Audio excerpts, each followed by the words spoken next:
The morning fog had not yet lifted from the grounds of Ravensmoor Palace when Helena knelt in the soil of the north garden, her fingers pressed gently around the roots of a rare white orchid that had traveled all the way from the far edges of the empire. She wore a plain dress of gray linen, the sleeves rolled to her elbows, a smudge of earth upon her cheek. To any stranger passing by, she might have looked like nothing more than a common gardener. But this was her home. Every hedge, every marble fountain, every pane of stained glass in the great windows belonged to her, for she was the Duchess of Ravensmoor, wife of Duke Garrison for 3 quiet, happy years. She had risen before the servants that morning, as she often did, drawn to the gardens by the simple joy of watching the frost melt from the petals. Her husband was away, journeying to the northern shires on some matter of estate, and she had promised to keep the household in good order until his return.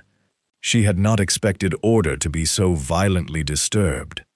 The sound came first, the thunder of many hooves and the rattle of iron-rimmed wheels upon the gravel drive. Helena looked up, brushing a loose strand of dark hair from her brow. Through the thinning mist, she saw a grand caravan sweep through the north gate.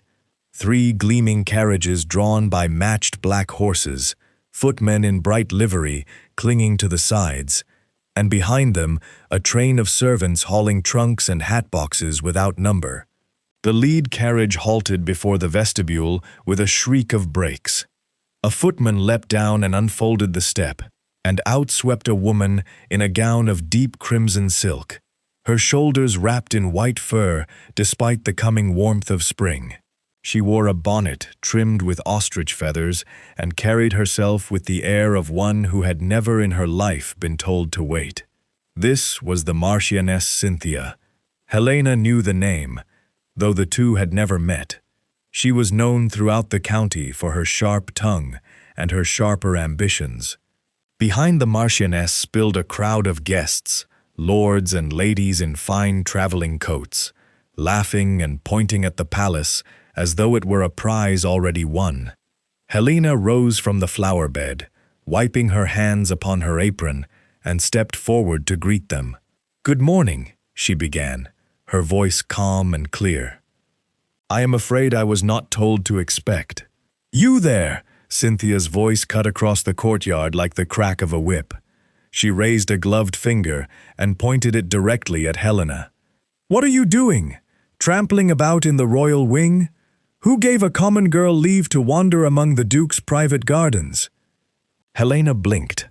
For a moment she thought the woman must be speaking to someone behind her, but there was no one there, only the orchids and the fountain, and the gray morning light.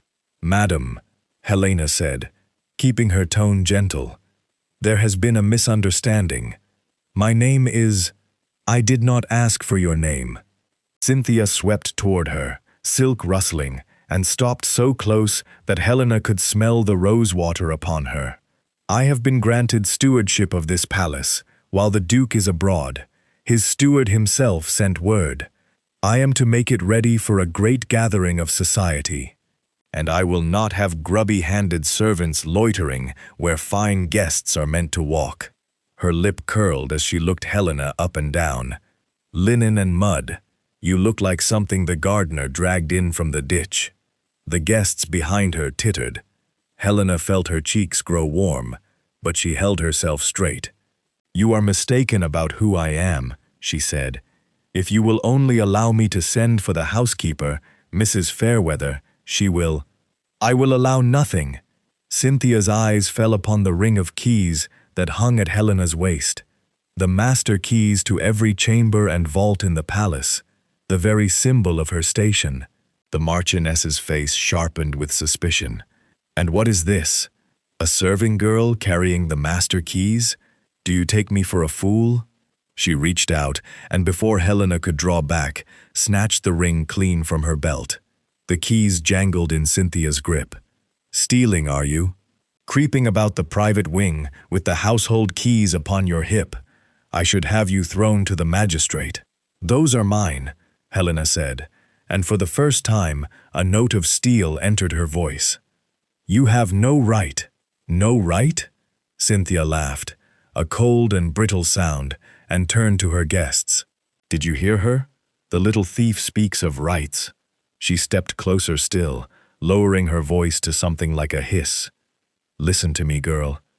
I hold the Duke's trust in this house now, not you. One more word and I shall have you turned out the gate with nothing but the dirt on your dress. Do you understand?" Helena's heart pounded against her ribs. She could have called for the guards. She could have named herself as Duchess before them all. But she looked past Cynthia to the doorway of the vestibule, where old Barrow, the palace butler, stood wringing his hands. He had known Helena for all 3 years of her marriage. He knew her face. Yet he stood frozen, his eyes wide with fear, glancing between the marchioness and the crowd of powerful nobles she had brought. A single word from Cynthia to the wrong ears could ruin a servant, cast him from his post, blacken his name so no fine house would ever take him again. Barrow's silence told her plainly how much power this woman truly held, and so Helena said nothing. Something cold and clear settled in her chest. If she protested now, in front of these strangers, it would become her word against a marchioness's. And until Garrison returned, there was no one to prove which of them told the truth. Better to watch, better to learn. A woman who marched into another's home and stripped the keys from her waist within a minute of arriving did not do so out of mere pride. She did so because she wanted the keys. "Well?" Cynthia demanded, dangling the ring like a trophy. "Have you lost your tongue?" Helena lowered her eyes, folded her earth-stained hands before her, and dropped into a small, careful curtsy. "Forgive me, my lady," she said quietly. "I meant no trouble." "Good." Cynthia turned away, already bored, and swept toward the great doors. "Barrow, lock the private chambers in the east wing. I will not have vagrants sleeping in fine beds. And put this one to work. If she wishes to remain under this roof, she may earn her keep on her knees." The doors closed behind the marchioness with a heavy, echoing boom. Helena stood alone in the courtyard, her keys gone, her home no longer her own, and quietly she began to plan. By evening, the palace had been transformed into something Helena scarcely recognized.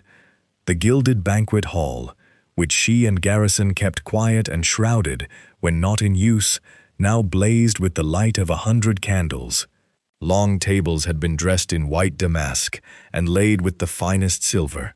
Her silver, drawn from cupboards Cynthia had no business opening. Musicians played in the gallery above.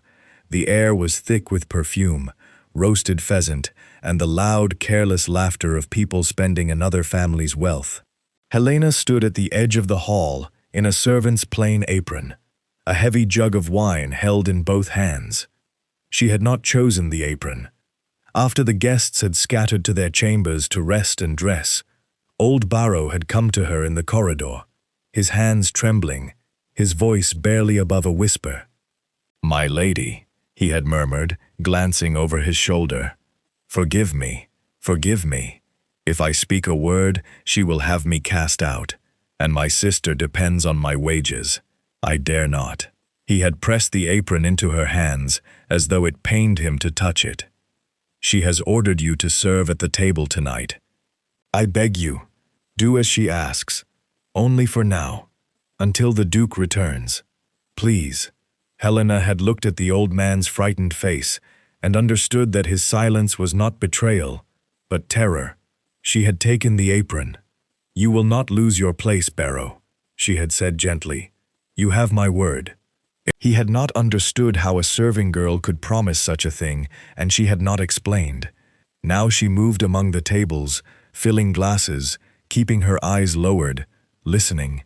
It was remarkable what people said when they believed no one of consequence was near enough to hear. She learned that half these guests owed the marchioness money. She learned that the great gathering Cynthia spoke of was to be a gala 5 nights hence. And she learned, from a fragment of whispered talk between 2 lords, that Cynthia had told them all the Duke's collection was to be redistributed among friends before his return. That word, redistributed, settled in Helena's mind like a stone dropped in still water. She was refilling a goblet near the head of the table when a man she did not know leaned back in his chair and caught her eye. He was a broad, florid gentleman with rings on every finger, a friend of Cynthia's called Lord Ashcombe. He had been watching her for some minutes with a lazy, cruel amusement, the way a boy watches a fly he intends to pull the wings from. "You there," he said, loud enough to draw the attention of the whole table. "Girl, come here." Helena came. Lord Ashcombe lifted his glass, brimming with dark red claret, and held it out over the floor. Beneath it lay the great Aubusson rug, a treasure woven a century ago, threaded with silk and gold, a gift to Garrison's grandfather from a foreign court. It was worth more than the whole of Ashcombe's estate. "I find," he said slowly, turning the glass in his fat fingers, "that I have quite lost my thirst." And with a smile spreading across his ruddy face, he tipped the goblet. The wine fell in a long dark ribbon and spread across the pale silk, a stain blooming outward like a wound. The table erupted in laughter. Cynthia, seated at the head, watched with a thin, delighted smile. "Oh, how clumsy of me," Ashcombe drawled. "Girl, clean it. Quickly now, before it sets. I'll not have the marchioness's fine floor ruined by my carelessness." He leaned toward her, and his voice dropped to something greasy and pleased. "On your knees. Scrub." For one long breath, Helena stood perfectly still. She looked down at the rug, at the wine soaking into threads her husband's grandfather had treasured, that Garrison himself had once shown her with such pride, tracing the golden pattern and telling her its story by the fire. A hot, bright anger rose in her throat. She could have named every guest in that hall a thief and a fool. She could have told Ashcombe exactly whose rug he had ruined and watched the color drain from his florid face.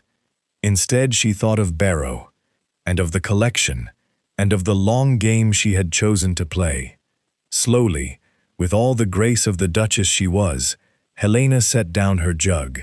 She knelt. She took the cloth from her apron and pressed it to the stain, lifting the wine before it could sink deeper into the silk, working with a steady care that came not from servitude, but from love of the thing she was saving. The guests jeered above her. "Look how she frowns over it," a lady laughed. "One would think it were her own." "Common folk," said another, "have no notion of how to behave among their betters. See how stiffly she holds her back? No grace at all." "Perhaps," said Ashcombe, "we ought to spill another and give her more practice." Helena did not look up. She did not answer. She lifted the last of the wine from the silk, folded the stained cloth, and set the rug to rights as best she could. Then she rose, smoothed her apron, and retrieved her jug, and only then did she raise her eyes. She looked directly at Cynthia. It was not a servant's look. It was steady and unafraid, and for the briefest moment the marchioness's smile faltered, as though some instinct in her sensed she had made an error she could not yet name. The two women held one another's gaze across the crowded, glittering hall. "You may go," Cynthia said at last, more sharply than she meant to. "Back to the kitchens. You have offended the eye long enough." Helena curtsied, small, correct, and utterly composed, and turned to leave. As she passed the tall windows, she caught her own faint reflection in the dark glass. A woman in a borrowed apron, a smudge of wine upon her sleeve, her chin high. Behind that reflection, she could see the whole hall of them, drunk on someone else's wine, laughing at a joke they did not understand. They believed they were mocking a nobody. They did not know they had just knelt a duchess before them, and would answer for every word of it. At the door she paused, and glanced back once. A lord had produced a small ledger and was murmuring to Cynthia behind his hand, and Helena saw the marchioness nod and gesture toward the far wall, toward the gallery beyond, where the great vaults lay. The ledger, the whispers, the pointing.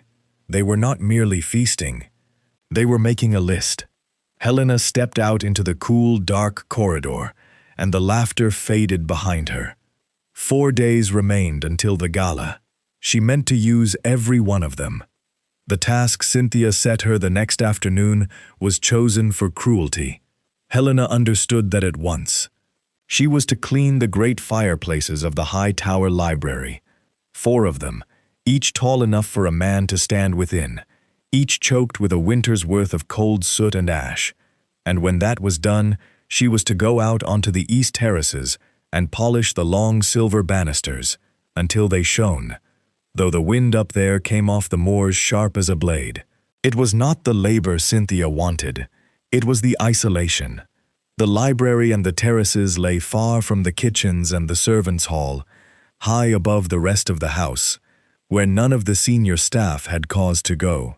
Cynthia had been careful, Helena realized, to keep her away from the older servants, from Mrs. Fairweather, from the grooms and the cooks who had served the family for years and would know the Duchess's face in an instant. Anyone who might name her was kept below. Helena was to be scoured up here in the cold, alone, where no rescuing word could reach her. She did not complain. She tied a rag about her hair, rolled her sleeves, and set to work upon the first hearth. The soot blackened her hands to the wrist and streaked her face gray. Her arms ached before the first fireplace was half done. She thought, as she scrubbed, of the many afternoons she had spent in this very library with Garrison, of the 2 of them curled in the great leather chair by the window, reading aloud to one another while rain ran down the glass. She had never once imagined kneeling on its floor with a bucket of black water beside her.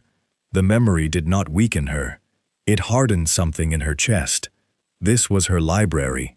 These were her hearths. She would clean the soot from them 100 times over before she let it fall to Cynthia and her circle of thieves. By the time she carried her bucket out to the terraces, the light was thinning toward gold, and the wind bit through her thin dress.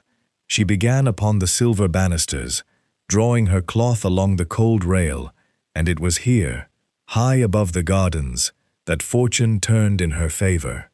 For the terrace overlooked the lower east courtyard, and there, half hidden beneath the shadow of the arched colonnade, stood Cynthia. She was not alone. Beside her stood a lean man in a plain dark coat, a stranger to the household, with the careful, watchful manner of one who did not wish to be seen. He carried a leather satchel and, as Helena watched, drew from it a folded sheet of paper, which he spread upon a low stone table. Cynthia bent over it. The wind carried their voices up in fragments, thin and broken, but enough. "The north vault first," the man was saying. "The Flemish panels, the gold plate. Small enough to move by night, dear enough to be worth the trouble. And the paintings?" Cynthia's voice, low and eager. "The 2 Van Akens can be taken down and rolled. Buyers are already found. But we shall want the master keys for the inner rooms. The steward's copy will not open the deep vault. I have the keys." Cynthia's laugh drifted up on the wind, took them off the wrist of some grubby garden girl the moment I arrived. "She'll not miss them." The man tapped the paper. "Then it is only a question of the deep vault. That lock is old and stubborn, if your key does not turn it." "It will turn." Cynthia straightened, drawing her fur about her shoulders. "And if it does not, we break it open on the night of the gala, when the whole house is loud with music and wine and no one to hear the hammer. By the time the Duke returns from the Shires, half his collection will be scattered across 3 counties and sold to men who never ask where a thing was got. Let him rage. He'll find nothing but empty walls and a house full of guests who saw nothing at all." Helena stood very still upon the terrace, her cloth forgotten in her hand. So there it was, laid bare. Not a redecoration, not a temporary stewardship, a robbery, planned to the last panel and painting, timed for the very night of the gala. And Cynthia carried the master keys upon her, Helena's own keys, believing them the careless loss of a nobody. She let her eyes move over the paper on the stone table below. Even from this height, she could see it was a plan of the palace, marked and annotated, rooms circled in dark ink. They had studied the house well. They knew where the treasures lay. What they did not know, what they could not know, was that the deep vault's lock had been changed the summer before, after a scare with a dishonest footman, and that the only key which now turned it hung nowhere in this palace at all. It traveled with Garrison, on a chain about his own neck, wherever he went. Cynthia might break every other lock in the house. The deep vault, where the greatest of the treasures were kept, would hold against her hammers till doomsday. A slow, cold satisfaction settled over Helena. She understood now the true shape of the thing. They believed themselves the hunters. They had walked into a house whose deepest door would not open for them, whose true mistress stood even now upon the terrace above their heads, watching them lay out their whole design like children unrolling a treasure map. Every scrap she overheard was a weapon. She had only to gather enough of them and wait for the man who could wield them at her side. Below, the stranger folded his paper and slipped it back into his satchel. Cynthia glanced up, and Helena, in one smooth motion, turned back to the banister and drew her cloth along the silver as though she had seen nothing at all, nothing but rail and rag and the endless dull work of a servant. The marchioness's gaze passed over her without a flicker of suspicion and moved on. Helena polished the rail until the two figures below had gone their separate ways. The stranger out through the side gate, Cynthia back into the warmth of the house. Only then did she allow herself to lower the cloth and let out a long, slow breath that clouded in the cold air. 4 treasures marked. 1 vault they could not open. A robbery set for the night of the gala. She wiped the soot from her cheek with the back of her wrist and looked out over the darkening moors, where the road wound away toward the northern shires, the road by which her husband would one day soon come home. She could not know that he was already nearer than she dreamed, and that by dawn the game would change entirely. Duke Garrison came home in the gray hour before dawn, and he came home angry. He had ridden through the night from the last posting inn on the northern road, his coat heavy with mist, because a letter had reached him 3 days out. A hurried, half-legible note from Mrs. Fairweather the housekeeper, smuggled to a passing carrier when the Marchioness's back was turned. "A great party has taken the house, my lord. The Marchioness Cynthia claims your leave to do so. She has locked the east wing and turned the mistress out of her chambers, and none of us can find the duchess to ask her will." That last line had put a cold fear in him that no amount of hard riding could ease. He had not sent word ahead. A man who announces his return gives the wolves time to arrange the furniture. Instead, he came quietly through the old servants' gate at the base of the north tower, where a single sleepy groom held the key. And there in the stables, he did a thing that would have astonished the county. He stripped off his fine traveling coat and put on, in its place, the uniform of a palace guard captain. The iron helmet sat heavy on his head, its cheek guards throwing his face into shadow. The plain dark coat and the captain's sash marked him as a man of some authority, but no great note, the sort of figure who could walk any corridor of the palace at any hour and rouse no comment at all. Garrison was not a vain man, and the disguise sat easily on him. He meant to see the truth of his house with his own eyes, before a single guest knew he had returned. Let them believe him 100 miles away in the shires. A man believed absent hears a great deal, so he walked his own halls as a stranger, and what he found turned his fear to fury. The east wing was locked. Just as the letter said, his and Helena's private chambers sealed with a chain and a stranger's padlock. In the servants' passages below, the household he loved crept about with the pinched, frightened look of people living under a hard hand. He passed the great hall and saw the wreckage of the night's feast, his silver used and abandoned, wine spilled upon the boards, and there, rolled aside against the wall, the great Aubusson rug with a dark stain spreading across its heart. His jaw tightened beneath the helmet, his grandfather's gift, ruined for sport. But of Helena there was no sign, and it was Helena he searched for, room by room, his dread mounting with every empty chamber. He found her at last, in the lowest corridor, in the cold blue light that came before sunrise.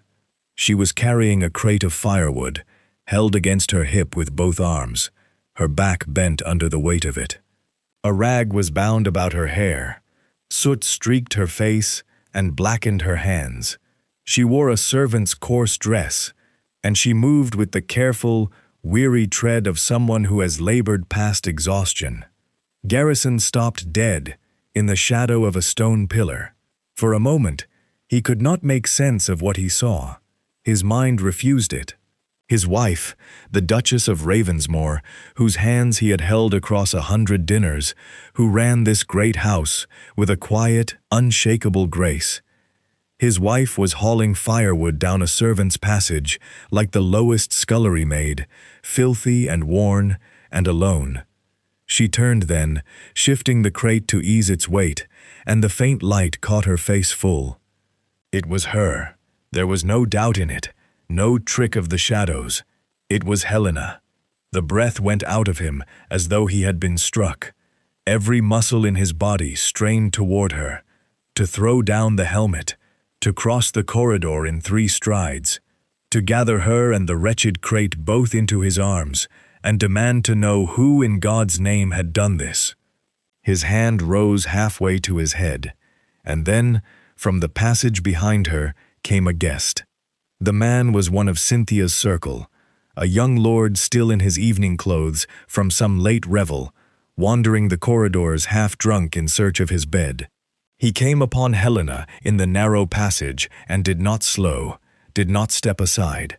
As he pushed past, he knocked against the stack of linens she had set upon a bench, clean folded sheets she had carried up herself, and sent them tumbling to the cold stone floor.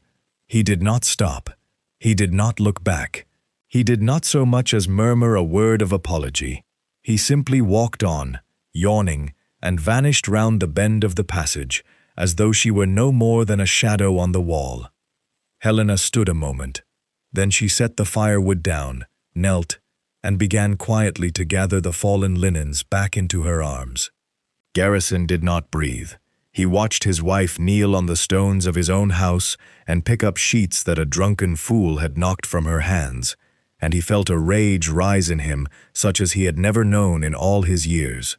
It burned in his chest, hot and terrible, and for one moment he very nearly cast the disguise aside then and there, roused every servant in the house, and dragged the whole rotten pack of them out into the dawn by their collars.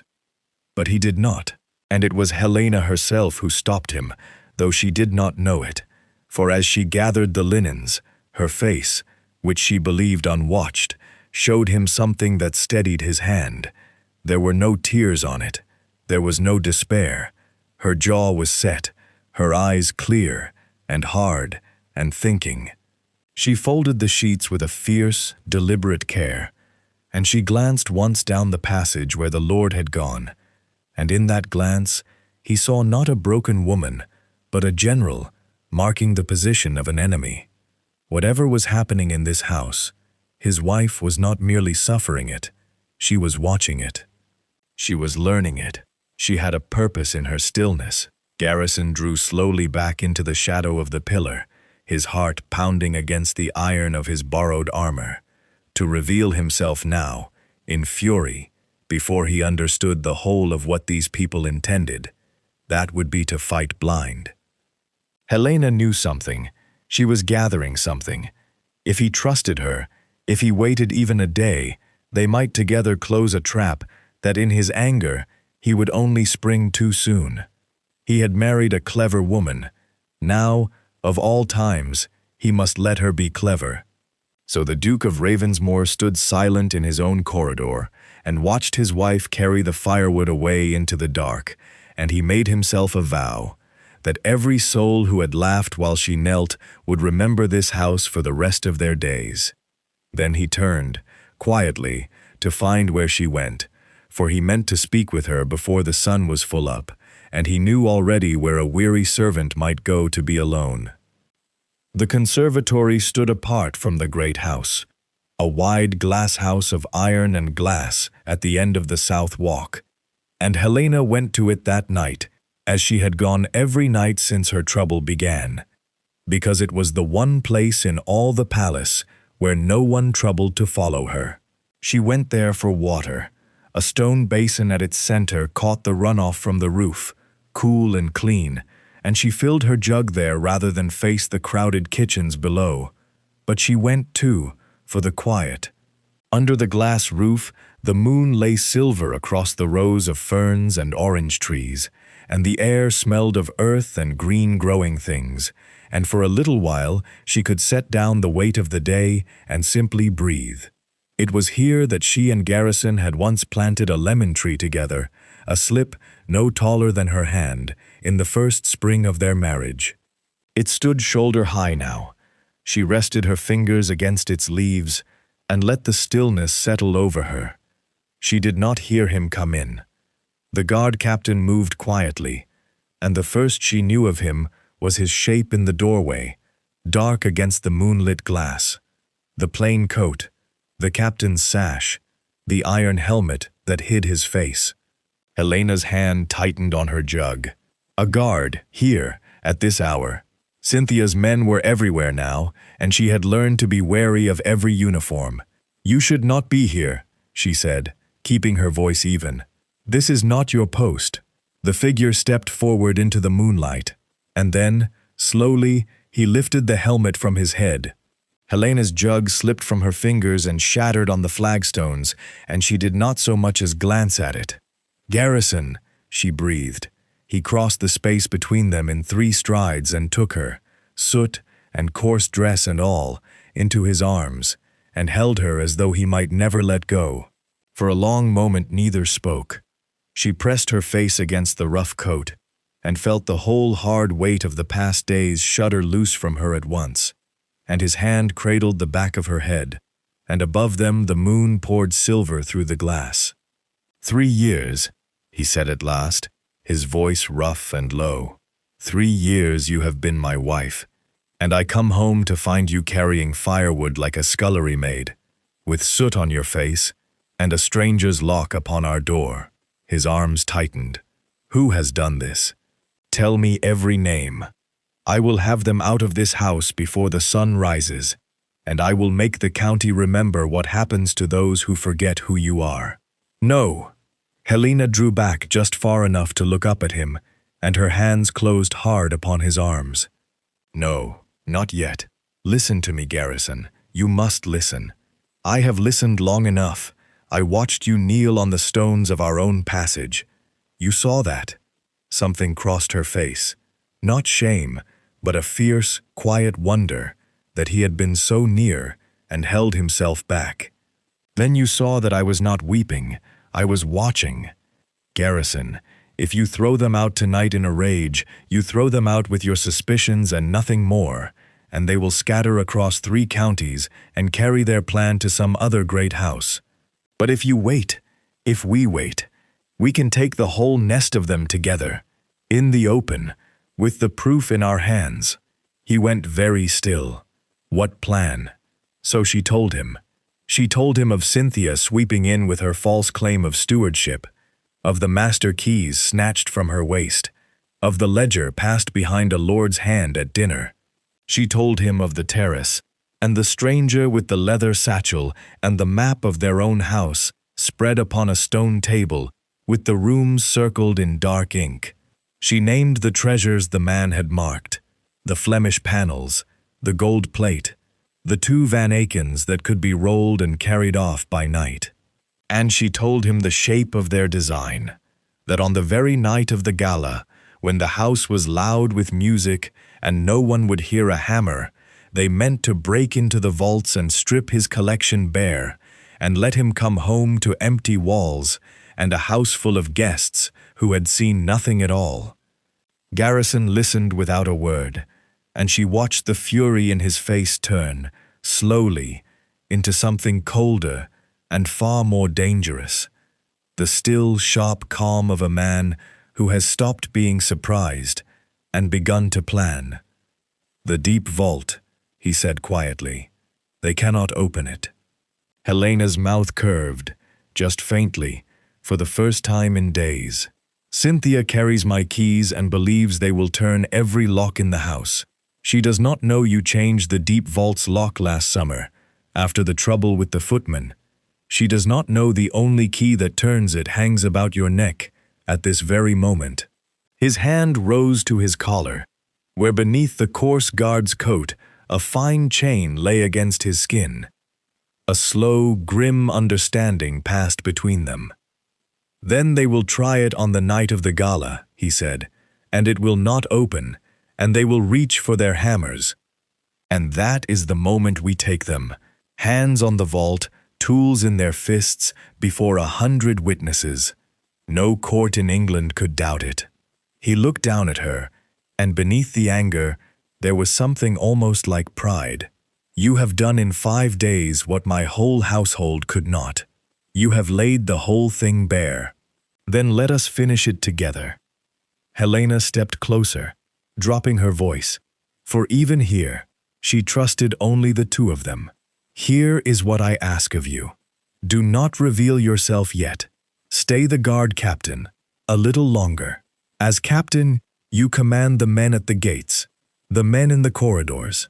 Use that. Quietly turn the guard to your own hand, so that when the night comes, every soldier in this house answers to you and not to her. Lock down the exits. Let no cart or carriage leave the grounds without your word, so that whatever they seize, they cannot carry off. And you? I will go on as I have. Cynthia's little maid, cleaning where she is told." Helena's chin lifted. "Only now I clean with a purpose. I will watch which vaults they open and which they leave, and where they hide what they take. And I will bring it all to you. Let them believe to the very last that I am no one. It will make the reckoning all the sweeter." Garrison looked at her a long moment in the moonlight, his soot-streaked, unbroken duchess, and then he raised her hand to his lips and kissed her blackened knuckles as though they wore every jewel in his house. "4 days," he said. "4 days, and I will hand you back your keys before the whole of society, and put every one of them on their knees." He set the helmet back upon his head, and the guard captain bowed to the serving girl and slipped out into the dark.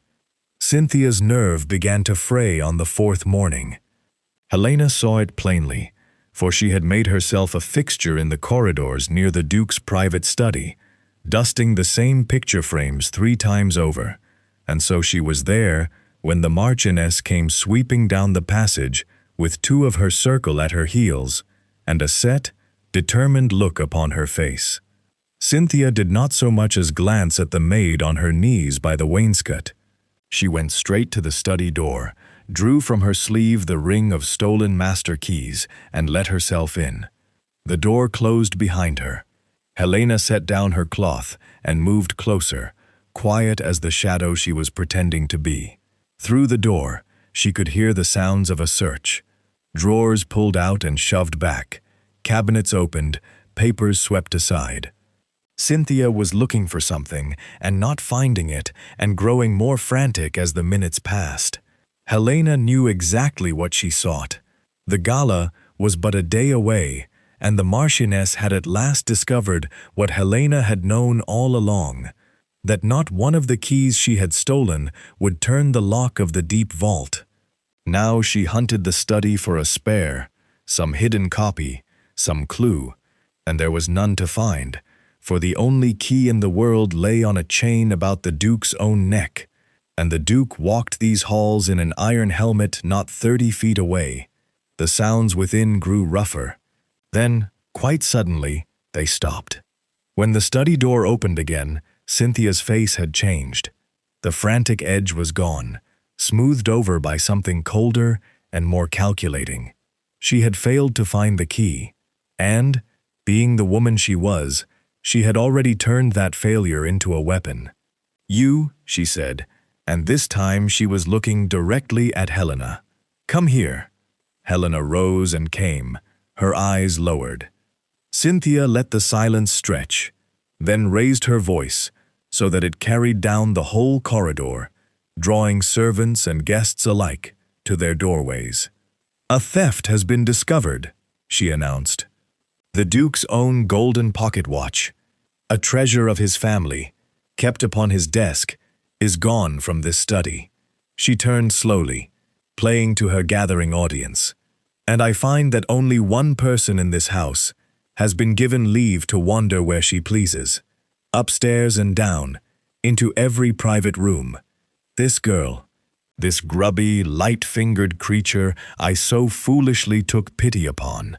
A murmur ran through the onlookers. Helena lifted her head. She knew the watch of which Cynthia spoke, a fine thing of chased gold that Garrison wore on great occasions, engraved with the family crest. She also knew precisely where it was. It had never sat upon the study desk at all. It lay, as it had for a month, in a small locked drawer within the deep vault, the one vault in all the palace that Cynthia's stolen keys could not open. The marchioness was accusing her of stealing an object that was, at this very moment, sealed behind the one door the thief herself could not breach.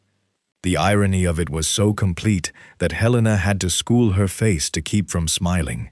"I have taken nothing, my lady," she said quietly. "Of course you would say so." Cynthia stepped closer, her voice rising to the pitch that fear disguises as outrage. "But a thief always denies. I'll not have it. Until the proper authorities arrive to see you off this estate for good, you shall be confined where you can steal nothing further." She snapped her fingers toward the end of the corridor, where 2 guards stood at their post. "Captain, take this creature down to the lower stone pantry and lock her in. She is not to be let out for any reason until I give the word." Helena's heart gave a single hard beat, for the guard who stepped forward at the summons wore a captain's sash and an iron helmet that hid his face, and she knew him at once, though not a soul else did. "As you say, madam," Garrison said, and his voice beneath the helmet was flat and cold and perfectly unremarkable. He came and took Helena by the arm, firmly, for the benefit of the watching crowd, but his gloved fingers pressed once against her wrist, a small and secret pressure that said everything his face could not. "Steady, I have you. This is going exactly as we wished." Helena let herself be led. She did not struggle, did not protest, did not fling the truth in Cynthia's face, though it sat ready on her tongue. She walked with her chin high and her step unhurried, and to the guests lining the corridor she looked less like a thief being marched to a cell than a queen consenting to be escorted somewhere she had already chosen to go. "Look at her," one of Cynthia's ladies whispered. "No shame at all. Brazen." "Common blood," another agreed. "They feel nothing." Cynthia watched them go, and for just a moment, as Helena passed, the 2 women's eyes met once more, and again the marchioness felt that faint, nameless unease she had felt on the first night, the sense that she had grasped something she did not understand. The maid's calm was wrong. A guilty servant should weep or beg. This one only looked at her, steady and unafraid, as though she knew a secret that made all of Cynthia's power a passing thing. The marchioness shook the feeling off and turned briskly away. She had a gala to prepare and a vault to open, and she could not afford to be troubled by the strange composure of a girl she would have thrown out the gate by tomorrow. Down and down the guard captain led his prisoner, through the servants' stair and along the cold lower passage, until they came to the stone pantry, a small, clean, windowless room with a heavy door of iron bars. He drew it open, and Helena stepped inside, and he shut it behind her, and the lock turned with a solid, echoing sound. But when he had made sure the passage was empty, Garrison leaned close to the bars and pushed the helmet up just enough that she could see his eyes. "She has accused you of stealing the watch," he murmured, and there was something almost like grim laughter in his voice, "which lies at this moment behind the one door in England she cannot open. She has built the whole charge upon a thing she can never produce. When the truth comes out, that lie alone will damn her before every witness in the hall." "She could not have chosen a worse accusation," Helena agreed softly. "No." He glanced once down the passage, then back to her, and his voice dropped lower still. "Rest now, and eat what I'll bring you. The gala is tomorrow night. Everything we have waited for happens then." His hand closed briefly over hers, where it rested on the iron. "One more day, and I give you back your house." Then he lowered the helmet, straightened into the stiff bearing of a common captain, and turned to take up his post outside her locked door, a guard set by the marchioness herself to keep a thief, and in truth, the last line of a trap she had walked into with her own 2 feet. The stone pantry was cold once the sun went down, but it was clean, and it was quiet. And after 4 days of soot and sneering laughter, Helena found she did not mind the solitude at all. She sat on the low wooden bench against the wall, her back straight, her blackened hands folded in her lap, and she waited. Somewhere above her the house was loud with the frantic preparations of the eve of the gala. The tramp of feet, the clatter of the kitchens, the shrill of Cynthia's voice ordering the whole world about. Down here, none of it reached her. Down here there was only the flicker of a single lamp in the passage beyond the bars, and the long shape of the guard captain standing his post.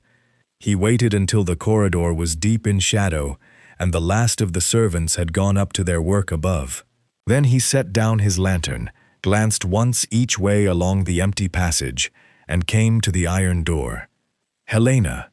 She was on her feet at once, her hands going to the bars, and he covered them with his own through the cold iron. "I have not long," Garrison said, low and quick. "The house is a hive tonight. But listen well, for everything turns on tomorrow, and you must know your part exactly. Tell me." From within his coat, he drew a small object and pressed it into her palm through the bars. A plain iron key, worn smooth with age. The key to the cedar wardrobe in the blue dressing room at the top of the west stair. "You know the one?" His eyes held hers. "Your ceremonial gown hangs within it. The gray silk with the silver thread, and the ancestral crest of our house that you wore the day we married. Cynthia's people have picked over half the wardrobes in the palace, but that room they have left untouched. They thought it only a dusty closet. Your finest gown has hung there safe the whole time, not 50 feet above the cell they've locked you in." Helena closed her fingers around the key. "And how am I to reach it? Locked behind an iron door. Tomorrow at dusk, I will come and unbar this cell myself. Cynthia will be far too occupied with her grand entrance to think of a forgotten maid in a pantry. You will slip up the servants' stair to the blue dressing room, and there you will wash away every trace of the soot and the labor, and you will dress." His voice grew quieter and more intent. "Mark the timing, for it must be exact. The gala begins at sunset. Cynthia means to give her great toast from the head of the grand staircase when the moon is full risen. She has boasted of it to everyone who will listen, her moment of triumph before all society. That is the hour her people will slip away to the vaults, believing every eye fixed on their mistress. That is when I close the doors." Helena's heart quickened. "And I. You wait in the small gallery beside the ballroom, out of sight, dressed and ready, until you hear the great oak doors slam shut. That is the signal that the trap is sprung and the room is sealed. Not before. When you hear the doors, and not one moment sooner, you come through the side entrance into the light, and you let all of society see who you truly are. Helena looked down at the key in her hand, and then up at the shadowed eyes behind the iron helmet, and for a long moment she could not speak. 4 days, she said at last, very softly. 4 days I have carried firewood and scrubbed hearths, and knelt to clean up wine spilled for sport, while they laughed and called me common, and light-fingered, and less than nothing. And I bore it, Garrison, because I chose to bear it, but I will not pretend it did not cut. I know. His hand tightened on hers through the bars, and his voice was rough. I watched you kneel, and I could do nothing, and it is a thing I will carry to my grave. But hear me now, Helena, and believe it as you believe anything in this world. He leaned close, so that his words fell soft and fierce against her ear. Every insult they gave you, they gave to the Duchess of Ravensmore in her own house. Every drop of that wine, every locked door, every cruel word. Tomorrow night I will lay the whole account before them, and I will settle it in full, in front of all society, so that not one soul who laughed will ever hold their head up in this county again. You will walk into that ballroom in your silver gown, and they will look at the girl they mocked and understand, all at once, exactly what they have done. And there will be no forgiveness in it, only the truth, and their ruin. Helena drew a slow breath, and something in her chest that had been held tight and careful for 4 long days eased at last. Then I will be ready, she said, at the sound of the doors. Not before. Not before. He released her hands and stepped back, retrieving his lantern. But at the edge of the pool of light, he paused and turned back once more. One thing more. Whatever is said tomorrow, whatever cruelty Cynthia throws, do not answer it. Not a word. Let her build her tower of lies as high as she pleases. The higher she climbs, the further she falls, when I take the helmet off. A grim edge came into his voice. She has already handed us the sharpest blade herself. With that watch, let her keep swinging it.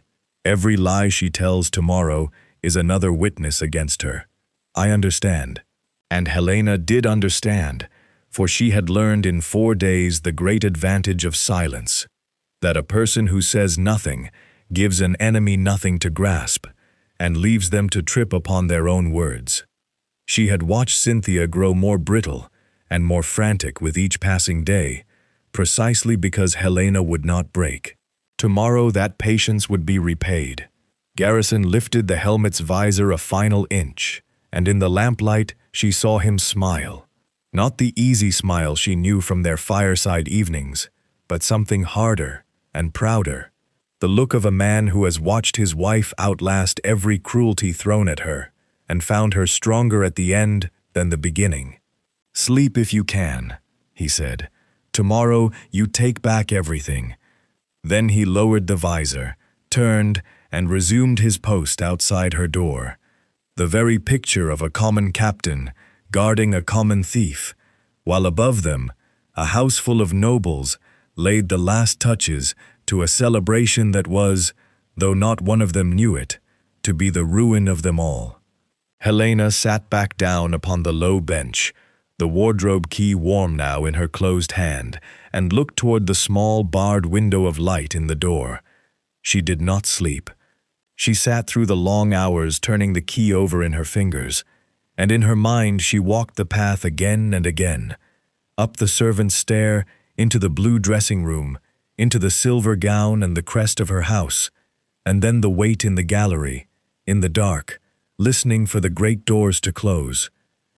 The gala blazed to life at sunset, and Ravensmore Palace had never looked so splendid, nor housed such rot.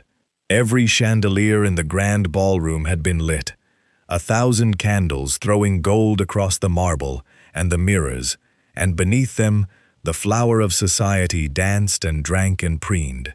Cynthia had spared no expense, with someone else's money, in someone else's house, and the great room glittered with silk and satin, with diamonds at every throat, and laughter in every corner. The musicians played from the high gallery. Footmen bore silver trays of champagne. To any eye, it was the very picture of aristocratic triumph. Only a handful of people in that shining room knew what truly moved beneath the surface. At the appointed hour, as the moon climbed full and white above the eastern towers, Cynthia mounted the grand staircase. She had dressed for her triumph in a gown of gold, her fur cast aside, her chin high, and she stood upon the wide landing above the crowd, like a queen surveying a conquered land. She raised a glass, and a footman struck a small silver bell, and the music faltered and died, and every face in the ballroom turned up toward her. "My dear friends," Cynthia began, her voice ringing out across the hushed room, "how good it is to see you all gathered beneath this magnificent roof." Below her, unseen at the edges of the crowd, 3 of her circle set down their glasses and drifted quietly toward the far doors, toward the corridor that led to the vaults. Helena, watching from the shadows of the small side gallery, dressed now in silver-gray silk, with the family crest at her breast, marked each of them as they went. The lean stranger with the satchel was among them. It was beginning, exactly as Garrison had said it would. "For too long," Cynthia went on, warming to herself, "this great house sat quiet and unused, its treasures shut away, its beauty wasted. I have taken it upon myself to bring it back to life, to fill these halls with the finest company in England, and to see that its many riches are, shall we say, put to better use among those who can truly appreciate them." A ripple of knowing laughter passed through her friends.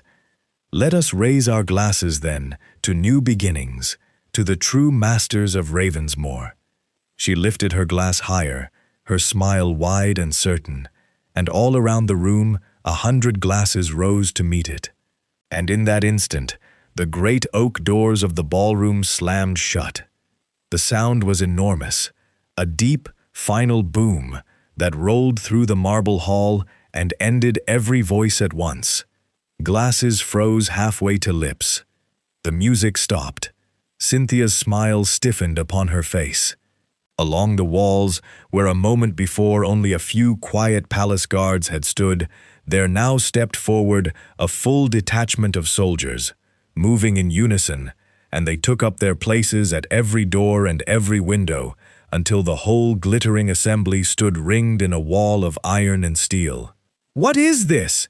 Cynthia's voice cracked out, shrill and uncertain. "Who ordered, 'Captain, Captain, where are you? Have these men removed themselves at once?'" From the foot of the grand staircase, one figure stepped out from among the guards. He was the guard captain, the plain-coated, iron-helmeted man who had haunted the palace corridors all week, who had marched a thief down to the pantry at the marchioness's own command. The crowd, confused and frightened, drew back from him. Cynthia glared down from her landing. "You," she snapped, "I gave no order for this. Explain yourself, or I'll have you flogged and turned out with the rest of the—" The captain reached up with both hands and lifted the iron helmet from his head. For a heartbeat, no one understood.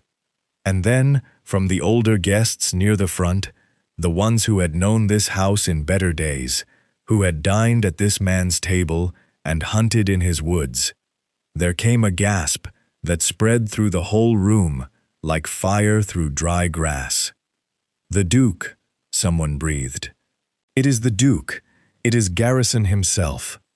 Duke Garrison of Ravensmore stood at the foot of his own staircase, in the coarse coat of a common soldier, his face bare now and set like carved stone, and he looked up at the marchioness with an expression that emptied the color from her face. "Explain myself," he said, and though he did not raise his voice, it carried to every corner of the silent room. "No, madam, it is you who will explain. You who came into my house with a lie upon your lips, claiming a stewardship I never granted. You who broke the locks of my private wing and turned honest servants to your bidding through fear. You who, at this very moment, have sent your friends creeping toward my vaults with the intent to strip this house of everything my family has gathered across 200 years. His gaze swept the room and found the three who had drifted toward the far doors, now caught fast between the guests and a line of soldiers, the lean stranger clutching his empty satchel. "Seize them," Garrison said quietly, and the guards closed upon the three like a trap shutting, and pulled from the stranger's coat the very tools of the housebreaker, the pry bar, the file, the folded map of the palace with its rooms circled in dark ink. The map was held up for all to see. A low, horrified murmur ran through the guests, and those who had come innocently to a party began, all at once, to edge away from the marchioness as though she carried plague. Cynthia stood frozen upon the landing, her golden glass still in her hand, her triumph curdling to terror upon her face. This is some mistake," she stammered. "I know nothing of any tools, any map. These are not I came only to—" Her eyes darted about the ringed and silent room, seeking an ally, and found not one. "The Duke has been misled. Some servant has poisoned him against me. That thieving girl, the maid I caught, the one who stole your golden watch. It is she who is behind all of this. She who—" "The maid," Garrison said. "You accused of stealing my golden watch." "Yes. The watch is gone from your study, taken by that grubby, light-fingered creature, and I locked her away myself to protect your house. My golden watch," the Duke said. And now something terrible and quiet had come into his voice. "Has never once left the deep vault of this palace. It has lain behind a locked door this whole month past, a door whose only key hangs, and has hung, about my own neck." He drew the fine chain from beneath his collar and let the key swing gleaming in the candlelight for all the room to see. "You accused a woman of stealing a thing that no living soul but I could reach.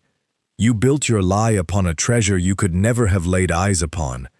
And in doing so, madam, you have named yourself the liar before every witness in this hall." Cynthia's glass slipped from her fingers and shattered on the marble stair. And then, from the side of the great room, one of the tall gallery doors opened, and a soft light spilled through it, and every head in that stunned and silent assembly turned toward the woman who now stepped into the candlelight. She came through the gallery door slowly, and the whole of society fell silent to watch her. Gone was the gray linen and the borrowed apron. Gone was the soot upon her face, and the rag bound about her hair. Helena of Ravensmoor walked into the candlelight in a gown of silver-gray silk that caught the light of 1,000 candles and threw it back like moonlight on water, her dark hair swept up and crowned, and at her breast, worked in silver thread and old gold, she wore the ancestral crest of the house, the same crest she had worn the day she married the man who now stood at the foot of the stairs. She held her head high. She did not hurry. She walked as one who had every right in the world to walk exactly there, because she had. For a long moment, not a soul in the ballroom breathed. It was the older guests who understood first, the same who had known Garrison's face beneath the helmet. A ripple of recognition passed from them outward, through the crowd, growing to a murmur, then to a wave of astonished whispers. "The Duchess," they said. "It is the Duchess Helena. That is the Duke's own wife." And then the whispers reached the head of the staircase, and Cynthia understood. The marchioness's face, already pale, turned the color of ash. Her eyes went from the radiant woman crossing the floor to the crest upon her breast, and back again, and something in them broke as the truth crashed down upon her all at once. The maid, The grubby, light-fingered garden girl she had stripped of her keys and set to scrubbing hearths, the thief she had knelt to clean spilled wine, whom she had accused and locked in a pantry and named before the whole county as a common criminal. The Duchess, in her own home, from the very first moment. "No," Cynthia whispered. "No, it cannot. You carried firewood, you scrubbed the floors, you—" Her voice climbed toward hysteria. "It is a trick, some cruel trick to shame me. That woman is a servant. That woman," said Garrison, "is the Duchess of Ravensmore, mistress of this house and every stone of it, and my wife of 3 years." He turned from Cynthia as though she were no longer worth his eyes, and crossed the floor to meet Helena, and before all of society, he took her hand in his and raised it to his lips. "I have brought you back your house, madam," he said quietly, "for her alone. Forgive me that it took me 4 days to do it." "You were there through every hour of them," she answered, just as softly. "I never once felt alone." He led her up the grand staircase, past the shattered glass and the trembling marchioness, to the high table at the top, and there he turned them both to face the room. "Hear me," Garrison said, and his voice filled the hall. 5 days ago, this woman was insulted in her own home by strangers who took her plainness for weakness. She was stripped of her keys, she was set to scrub floors and haul wood. She was made to kneel and clean wine, spilled for the sport of it, while those who called themselves my guests laughed and named her common and low. His gaze moved across the room, and it fell like a weight upon every face that had laughed, and Helena watched more than one great lord and lady drop their eyes and shrink into their fine collars.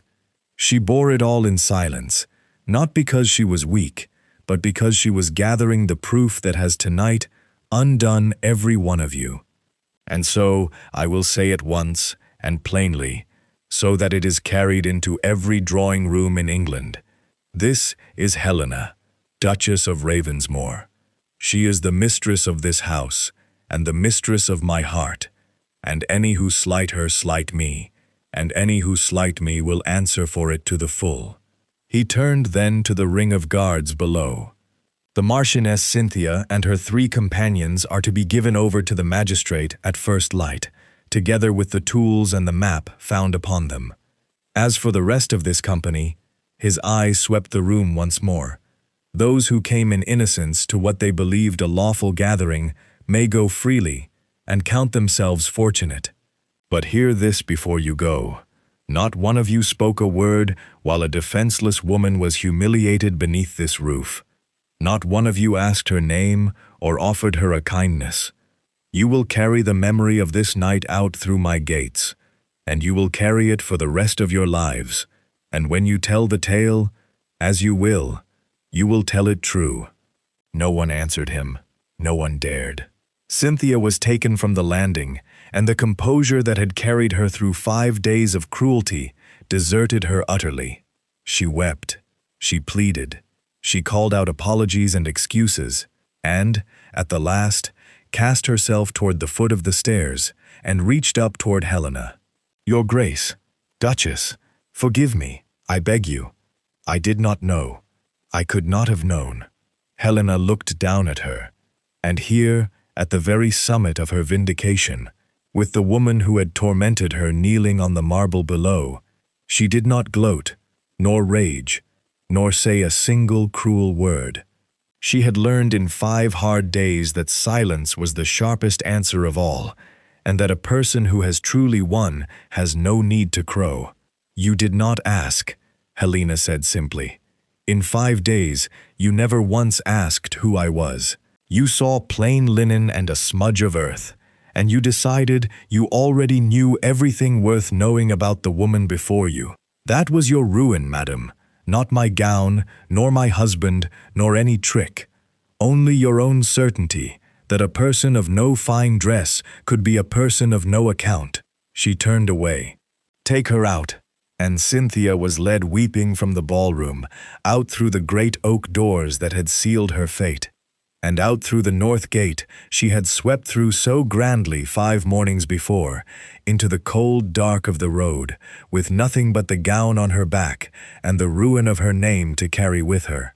The guests filed out after, in a hushed and shamefaced stream, and the guards stood them down, and one by one the 1,000 candles were snuffed, until at last the great ballroom stood quiet and dim and empty, and only 2 figures remained upon the grand staircase. Garrison drew from his coat the ring of master keys, recovered now from Cynthia's own hand, and pressed them gently into Helena's palm, folding her fingers over them. "Yours," he said, "as they always were." Helena closed her hand around the keys, warm and solid, and hers again, and looked out over the shadowed hall of her home, restored to her in full. Then she smiled, not the careful, guarded smile of the servant she had pretended to be, but the true one, the one that belonged to the fireside and the lemon tree and the quiet years still to come. "Come," she said, taking her husband's arm. "The house is ours again. Let us go and put it right." And together the Duke and Duchess of Ravensmore walked down their own grand staircase into the quiet of their restored home, while behind them the last candle guttered and went out.